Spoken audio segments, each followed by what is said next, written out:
लग्न ठरलं thanks to Marathi matrimony. लग्न म्हणजे मराठी मॅट्रिमनी, विश्वासाची 26 वर्ष, लाखो सुखी दाम्पत्य। डाउनलोड करा मराठी मॅट्रिमनी। पंतप्रधान नरेंद्र मोदी यांनी इंधन बचतीसोबत सोनं न खरेदी करण्याचं आवाहन केलं।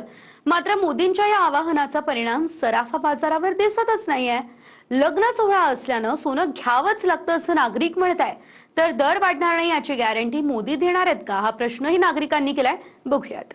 जब तक हालात सामान्य न हो हम सोने की खरीद को टालें। तुम्ही भावाचं आम्हाला हे देता का की 12 महिन्यानंतर म्हणजे कमी होणार का, त्याची जर गॅरंटी देत असाल तर आम्ही थांबवू शकतो।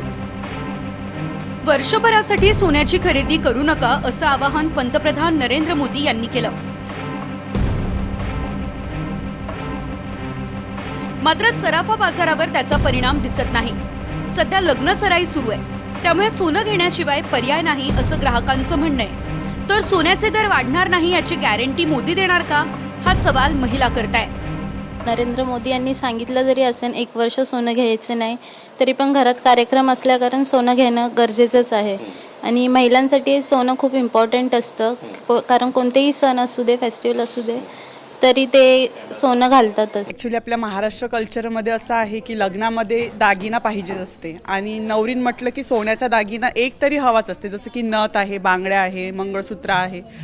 तर पंतप्रधानांनी जे म्हटलं आहे ते ठीक आहे, खूप मोठ्या प्रमाणात तर नाही, पण सोन्याची खरेदी तर होणारच, थोड्याफार प्रमाणात का बरं असो ना, पण ते महाराष्ट्रीयन कल्चरमध्ये एक दागिना म्हणून तो घेतला गेला पाहिजे। ज्यांनी आम्हाला दिलेलं आहे त्यांना तर गिफ्ट करणं भाग आहे ना। तुम्ही भावाचं आम्हाला हे देता का की 12 महिन्यानंतर म्हणजे कमी होणार का, त्याची जर गॅरंटी देत असाल तर आम्ही थांबवू शकतो। घ्यावंच लागतं सोनं, घ्यावंच लागते, जे द्यायचं ते करणंच भाग आहे ना। माझ्या मुलाचं 22 जूनला लग्न निघालं आहे, तर सून येणार आहे घरात, तर मला तर गोल्ड द्यावंच लागेल। तोपर्यंत मी थांबू शकत नाही, लग्न आधी होणार ना माझं, ते करावंच लागतं। सोनं नाही केलं लग्नामध्ये तर काय परिणाम होता कुटुंबामध्ये? हां, ती परंपरा आहे मारवाडी, ते मला द्यावंच लागते, करावंच लागते, परंपरा आहे ती करावंच लागेल ना। मोदीने थांबा म्हणाले आम्हाला, पण आम्ही थांबू शकत नाही, मुलीच भेटत नाही आहे ना पहिले तर। आता मुलगी भेटली तर सोनं नाही घातलं तर समाज आपल्याला माहिती आहे सगळ्यांना कसं आहे। तर मुंबईतही सोनं खरेदी नागरिकांनी थांबवलेली नाहीये। मोदींच्या आवाहनाचा फार काही फरक पडलेला नाहीये असं ज्वेलर्स असोसिएशनचं म्हणणं आहे। त्याच्यात काही खास फरक पडला नाही असं त्याने बोलण्याचे बरोबर आहे। लोकांना आम्ही आवाहन करतो की नाही, इन्व्हेस्टमेंटसाठी सुद्धा घेऊ नका, फक्त तुमच्या लग्नाचा प्रसंग असेल तरी त्याला बेबीला द्यायचा तेवढा सोना घ्या, त्याच्यापेक्षा जास्त घेऊ नका। पण कस्टमरच्या मनात असा बसला आहे की सोना पुढच्या टायमाला 2 लाख होणार, असं कसा नाही इन्व्हेस्ट करायचा। आता 1.5 लाखमध्ये सोना भेटते, पण ते इन्व्हेस्ट करतो, त्यांच्या मनात 1,50,000 right time to buy, so ते बाय करते, तसं ते खरेदी चालू आहेत। सोन्याच्या कारागिरांसह कामगारांची संख्या महाराष्ट्रासह संपूर्ण देशभरात मोठी आहे।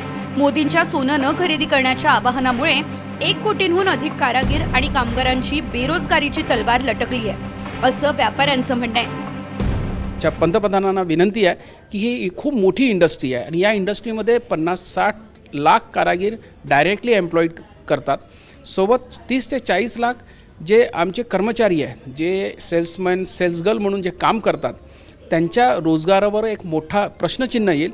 जवळजवळ 1 कोटी लोकांवर रोजगाराचा एक मोठी लटकती तलवार यामुळे येऊ शकतं।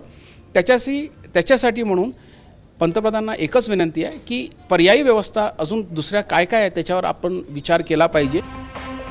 भारतात सोन्याची आयात दरवर्षी 800 एवढी होते आणि त्यासाठी डॉलरच्या रूपात व्यवहार होतो आणि युद्धामुळे परदेशी मुद्रा वाचवण्याचं आव्हान सरकारसमोर आहे। मात्र लग्न सोहळा असल्यानं सोन्याशिवाय पर्याय नाही असं नागरिकांचं म्हणणं आहे। Bureau report, TV9 Marathi.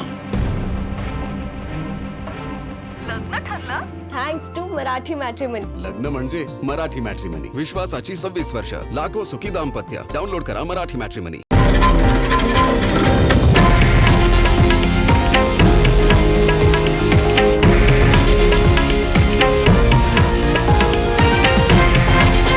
हे आहे देशातील नंबर 1 न्यूज नेटवर्क आणि आपण पाहत आहात TV9 मराठी, एकमेव।